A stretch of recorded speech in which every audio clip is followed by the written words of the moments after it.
আজকে জনাব মির্জা ফখরুল ইসলাম আলমগীরের আমাদের মন্ত্রণালয়, স্থানীয় সরকার মন্ত্রণালয়, আমরা দেখলাম সরকারের পক্ষ থেকে ঘোষণা দেওয়া হয়েছে যে আগামী অক্টোবর থেকে স্থানীয় নির্বাচন হবে, 1 বছরের মধ্যে সকল স্থানীয় নির্বাচন শেষ হবে।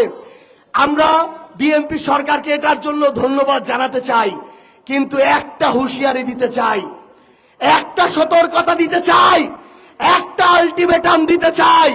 জাতীয় নির্বাচনের মতো সরকার থেকে শুরু করে প্রশাসন কেউ যদি বিন্দু মাত্র চেষ্টা করে স্থানীয় নির্বাচনে ইঞ্জিনিয়ারিং এর চেষ্টা করবে, এই বাংলাদেশে সেটা আর কোনোদিন সম্ভব না। মনে রাখবেন, নেড়া বেলতলায় একবারই যায়। এবার যেই ভোট চুরির চেষ্টা করবে, ইঞ্জিনিয়ারিং এর চেষ্টা করবে, বিগত 3 টার্মে যারা ভোট চুরি করেছিল তাদের যা অবস্থা হয়েছে, এবার অবস্থা তার চেয়েও খারাপ হবে। আমরা আমাদের ভোট রক্ষা করতে পারবো না, গণনার সময় ভোট ঠিক মতো গুনে নিতে পারবো না। আমাদের এই কাজটা করতে হবে, কারণ এই ভোটটা হচ্ছে জনগণের আমানত।